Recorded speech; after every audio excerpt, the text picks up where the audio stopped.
भाषण झाल्यानंतर जरा मला टेन्शन आलं होतं. नाना म्हणतात ते काही चुकीचं नाही. नाना पंचायत समितीचं इलेक्शन डिक्लेअर झालं आणि विरोधकांनी विधानसभेची आकडेवारी चालू केली.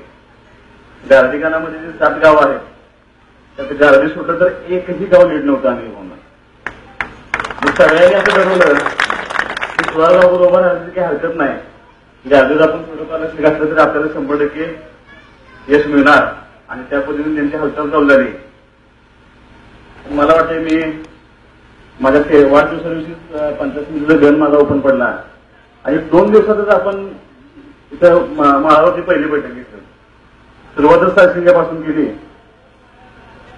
सारसिंग्याच्या व्यवस्थेला पाया पडलो आणि त्याच वेळेला मनात पट्ट झालं की 100% मला मिळाला. धाकधूक मला सुद्धा होती कारण 1999च्या इलेक्शन नंतर 12 वर्ष झाले आपल्याला बोलावं नव्हतं. मान्य होतं ही गाडी पूर्णपणे माझ्या पाठीमागे उभं राहणार आहे मला खात्री होती. पण तरी सुद्धा मनात कुठंतरी भीती निर्माण झाली होती आणि त्या दिवशी ठरवलं ज्यावेळेला व्यवस्थेच्या पाया पडून त्या दिवशी ठरवलं की काय व्हायचं तेवढे पण लोकांच्यात जायचं, त्यांचे प्रश्न समजून घ्यायचे, त्यांच्या मनात घर करायचं आणि त्यांच्यासाठी काम करायचं. तसं केलं. मी सायकलिंग आलो सगळ्यात ज्येष्ठ त्यांच्या पाया पडून त्यांचे आशीर्वाद घेतले आणि मला पक्की खात्री होती की गुलाल हा 100% माझाच आहे. काउंटिंग चालू होतं म्हणून देवकर साक्षीला आहे कारण पहिला गुलाल मला म्हणून लावला होता. मतमोजणी चालू होती ना आणि 4ही जिल्हा परिषद आणि 8 पंचायत गणांची मतमोजणी एकदम चालू होती. एका वेळी चालू होती. पहिला बूथ माझा उघडला भिकवडी होत्या. मला 206 मताची आघाडी मिळाली. लक्षात आलं चित्र काय होणार आहे म्हणजे 100% आपल्याला आघाडी मिळणार काय अडचण नाही.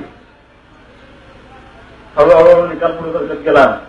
2 जिल्हा परिषदच्या उमेदवार आपले 100% निवडून येण्याची खात्री झाली. 3 पंचायत समितीचे उमेदवार निवडून येणार याची खात्री झाली. मी लेंगराचे किसन सावंत आणि खानापूरचे पांडुरंग डोंगरे याची खात्री झाली.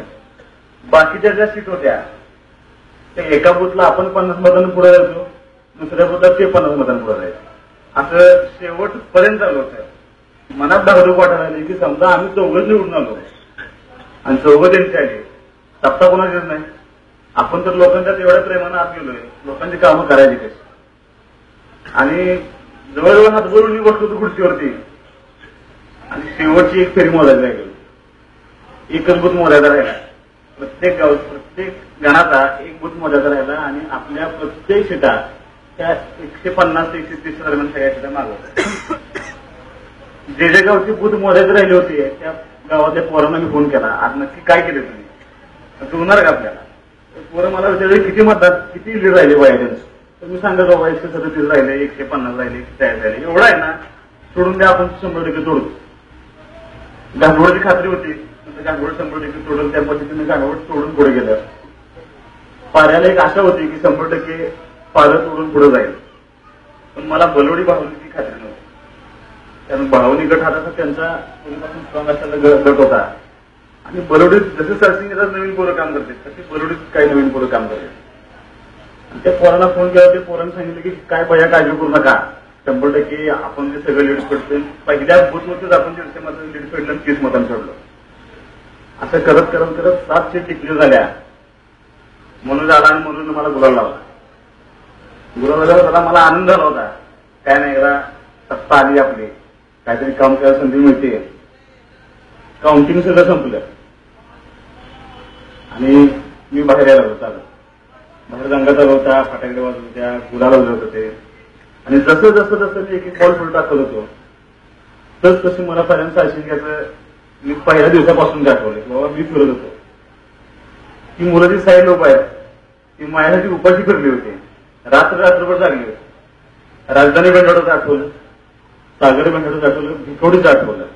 काही लोकांच्या ज्या काही कामं होती ती मला आठवायला चालू झाली. एक एक पाऊल टाकताना मला एक एक काम आठवलं आणि इतकं टेन्शनल होतं इतक्या दबावाखाली मी आलो होतो की जर मला अनिल भाऊंच्या विधानसभेच्या वेळेला ज्या गावामध्ये ऍव्हरेज 250 मतांना मागे होतो त्या गावाने मला 3500 मतानं भरघोस मतांनी निवडून दिलं. त्या टेन्शनमध्ये मी बाहेर येत होतो आणि मला एक पाऊल माझं जवळ चाललं होतं. हे फक्त तुमचं प्रेम आहे. तुमच्या प्रेमानं आणि तुमच्या विश्वासाने तुमच्या ताकदीने बघतो मी इथपर्यंत पोहोचलोय. नाना एकच तुम्हाला शब्द देतो, पंचायत समिती सदस्यापेक्षा आता ग्रामपंचायतचा सरपंच फार मोठा आहे. कारण शासनाचं धोरणच असं आहे, 70% निधी हा थेट ग्रामपंचायत देतो, 20% पंचायत समितीला आणि 10% जिल्हा परिषद देतो.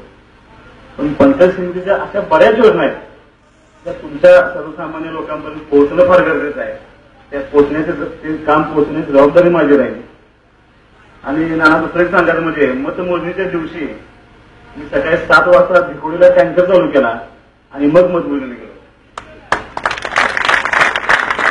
अजूनही सूत्र आमच्या हातात आलेले नाहीत. 13 मार्च पर्यंत आता जे रोलिंग सत्ताधारी आहेत त्यांची सत्ता आहे अजून, तेच अजूनही सभापती सभापती आहेत. 13 मार्च नंतर सत्ता आमच्या ताब्यात येईल. तरीही उद्या सकाळी 11 वाजता मी पंचायत समितीत आहे. मी इथल्या सरपंचांना विनंती करतो की ज्या ज्या ठिकाणची तिथे पाण्याची अडचण आहे त्यांचे प्रस्ताव द्या. तुम्हाला 2 दिवसात टँकर चालू करायला सांगतोय, त्यात कुठेही अडचण येणार नाही. 2 दिवसाची मुदत तुम्हाला यासाठीच मागतोय फक्त.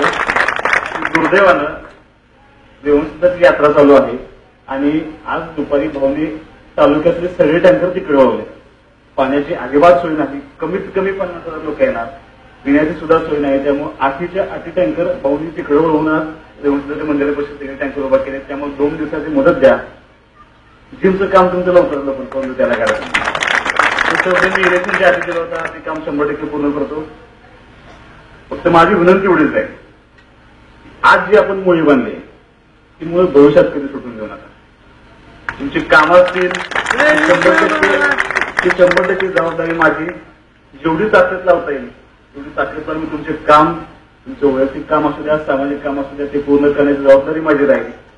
आणि तरुण मित्रांना दुसरी विनंती आहे की आम्हाला वरिष्ठांचे आदेश होते की कुठेही मिरवणूक, कुठलाही सत्कार स्वीकारू नका. भाऊनी मला स्पष्ट सांगितलं होतं, किसन भाऊ साक्षीला त्या गोष्टीला भाऊनी जाहीर भाषणात सांगितलं होतं की ज्या दिवशी पहिला पाऊस पडेल त्या दिवशी तुम्हाला तो सत्कार घ्यायला स्वीकारा जाऊन सांगितलं होतं. पण सरसिंगला मी नाकारू शकलो नाही.